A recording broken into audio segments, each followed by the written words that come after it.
dhibkaas haysta ninkaas lacagtaasi isiin waa 12 sano marka waxaan ku kaco waa wax ii banaan. Bismillaahi Rahmaani Rahiim. aniga magacayga waxaa la yiraahdaa Abshir Jaamac Degal. waxaan deganahay magaalada Garowe. waxaan ergo u ahay xilweynta Habargidir. waxaana ergo uga ahay nin la yiraahdo Cabdikariim Xuseen Guulad oo 2013 ahaan jiray wasiirka arrimaha gudaha iyo amniga. halkaas xamar ayaan u shaqo tagay. waxaan ka furtay hotel iyo maqaayad. waxaa isku diray Shabeellada Hoose, Biimaal iyo Hawiye. aniga waxaa la ii keenay odayaashii Hawiye oo sodomeeyo gaaraya. muddaan hayay waxaan ku yeeshay lacag 24,000 ah.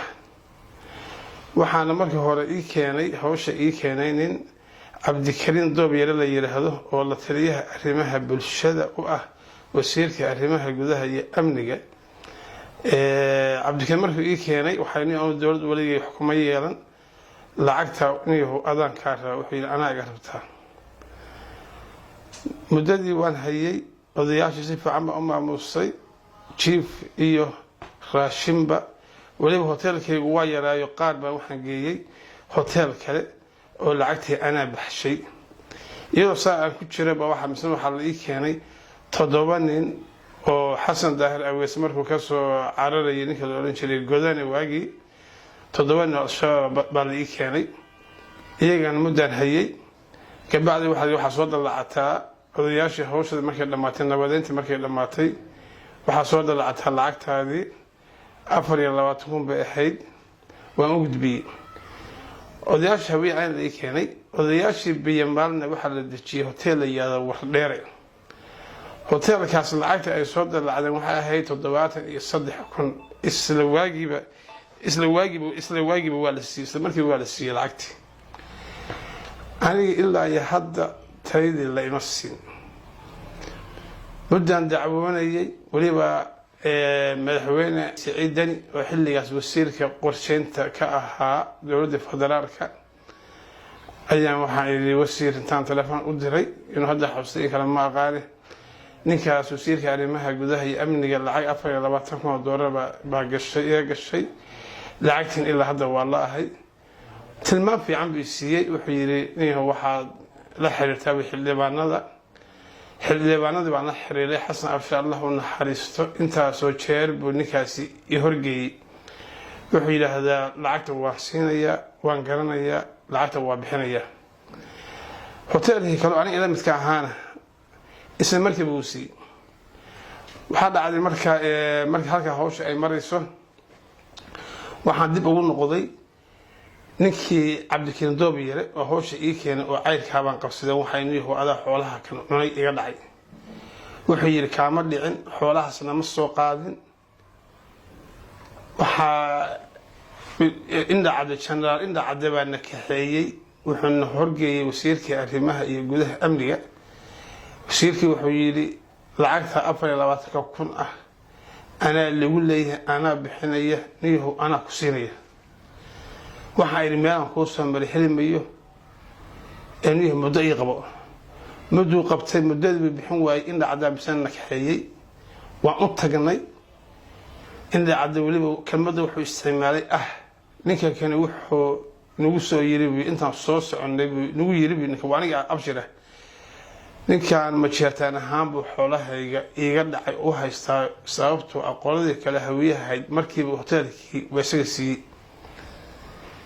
halka markii hawsha marayso ninkii wuxuu yimid saas ma aha lacagta anaa bixinay anaa ku siinaya. ima siin ilaa hadda ima siin. lacag kale waxaa jirtay 7,000 bay ahayd qolihii al-shabaabka ahaa iyagana toodii oo Cabdikariim wuxuu ugu yiri Doobyare wuxuu yiri walaal kale aan ku qoray oo ku dalacay. aduu lacag 8,500 baa gashay intii kale 8,500 doolar baa gashay intaan raadinayay ninkaas. mara xamar ugu noqdo iyo mara halka imaado.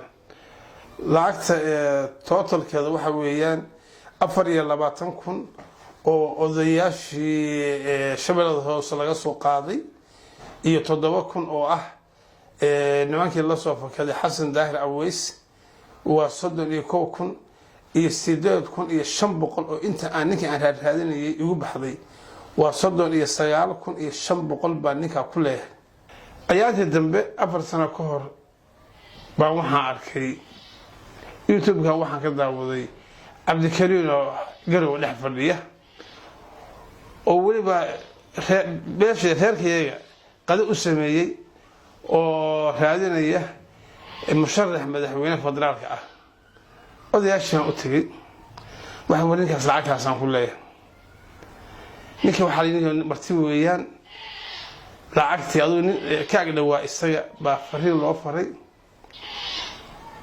ninka baa u tagay wuxuu ninkaas lacagta sheeganaya wuxuu ii soo diray wuxuu lacagta waan qabaa odayaasha meel hal ugu balamiyo kalis baan tagnay kalis markaan tagnay baa waxaa noo yimid nin la yiraahdo abti doonyare oo xildhibaan ahaan jiray oo reer Xaj Saleebaan ninkaas aniga odayaasheedii noo yimi wuxuu yiri lacagtaasi musharaxa wuxuu yiri lacagtaasi waan qabaa waana bixinayaa markaan xamar ku noqdo hadduu Ilaahay idmo abti doonyarihii telefoonka iga qaban waxba waayay waxa ku noqday kii Cabdikariin doonyarihii ay waxay wariye ninkaasi waxaan uga dacwoonayaa bal nabadoonadiisa wuxuu nabadoonadiisa ma aqaani bal fiiri waa isla habar gidir wuxuu nabadoonadiisa cad oo ninka la Cabdikariin Xuseen Guleed ma aqaani waxda ma aan weydiin bal fiiri waa kii wasiirka ahaa waa doob yarihii